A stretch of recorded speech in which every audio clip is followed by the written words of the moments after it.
The thing I would say is,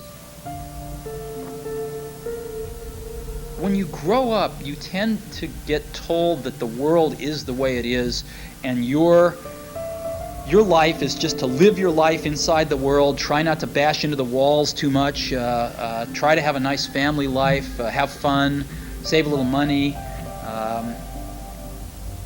But life, that's a very limited life. Life can be much broader once you discover one simple fact, and that is everything around you that you call life was made up by people that were no smarter than you. And you can change it. You can influence it. You can build your own things that other people can use.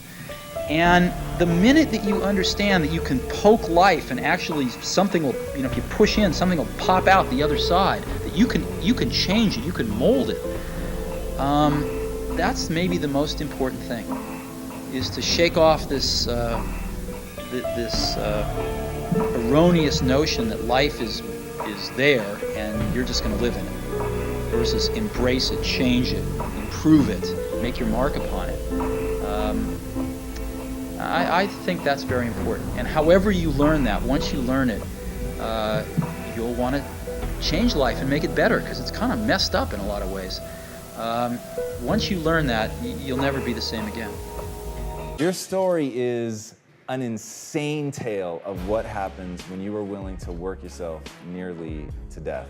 Yep. How did you get the mentality, man? Like, that's crazy. Yeah, I think, there's several things that I fundamentally believe are true in terms of difficulty and what it gives you. So for me, being born on the south side of Chicago in a blue-collar environment, you don't make excuses for yourself. There's no such thing as anyone starts life, behind the start line. I look at myself as equal to everyone that I'm in a room with, and the separation between where I want to go and where I am is my work ethic.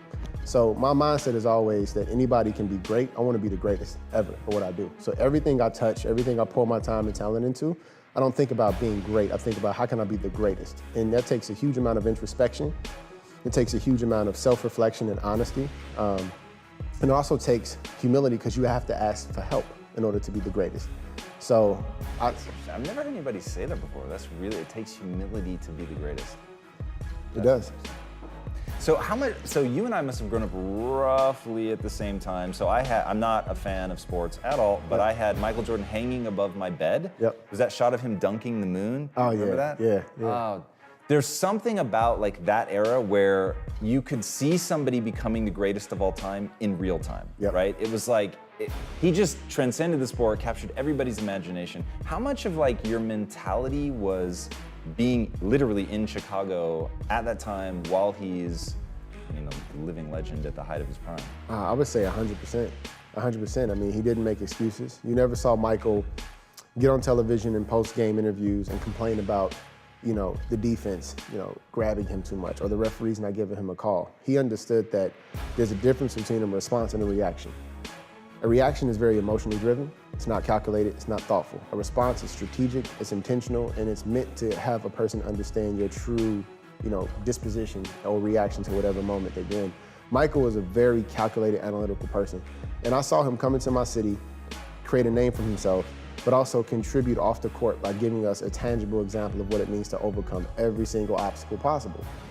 So once again, growing up in that era, seeing great athletes like Michael, seeing great athletes like Bo Jackson, Deion Sanders, these were multi-dimensional people. For the first time, we saw the emergence of the athlete as a brand, a human that was now a walking brand. And I figured, okay, if he can do that for basketball, then why can't I do that for sport and design? Why can't I be that person in my industry? So his work ethic, his ideals, his principles, I learned from him, and I just applied it to my craft and my sport, which is design. How did you learn to deal with suffering, which is something you've talked about, being necessary to get across the finish line? I encountered suffering at a very early age, at the age of 7, when I was in the hospital with septicemia, which is a severe blood infection. And it was at that time in the hospital where I had to play with children who were terminally ill, children who were in intensive care, children who weren't going home. And I realized, there's always someone who is going through more than you.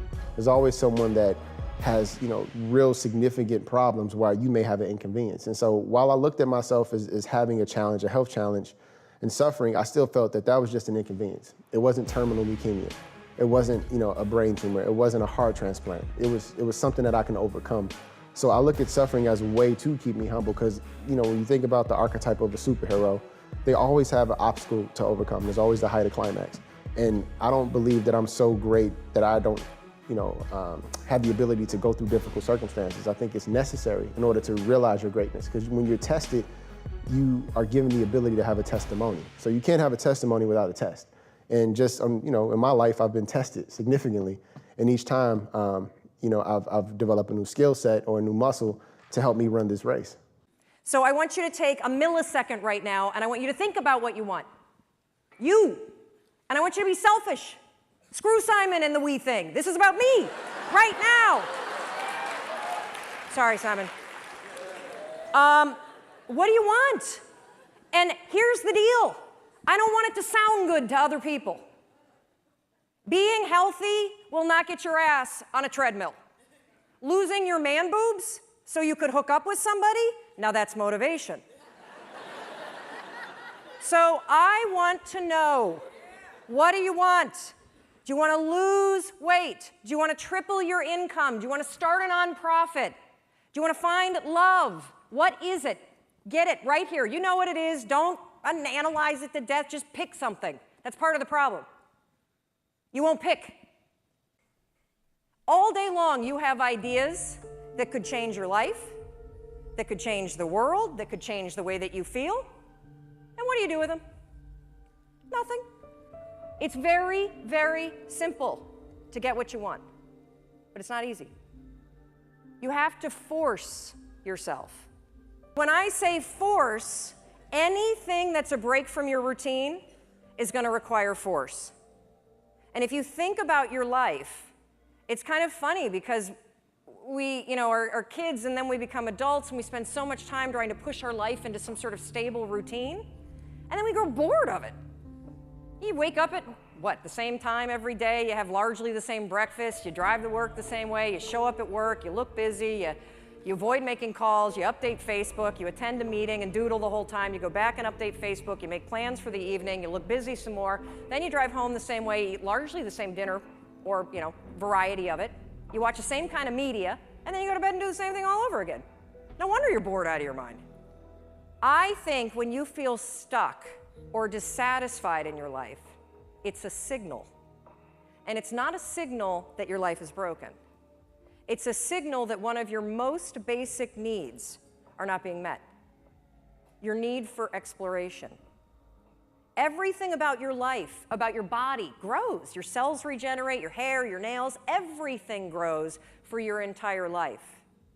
And your soul needs exploration and growth.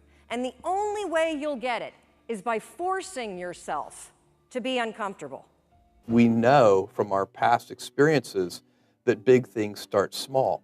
The biggest oak starts from an acorn, and you've got to recognize, if you want to do anything new, you've got to be willing to let that acorn grow into a little sapling and then finally into a small tree, and maybe one day it'll be a big business on its own. And in fact, that's one of the mottos for one of your initiatives, and forgive my pronunciation of the Latin, but gradatim ferociter. What does that mean to you? Well, it means step by step ferociously, and it's the motto for Blue Origin. Basically, you can't skip steps. You have to put one foot in front of the other. Things take time.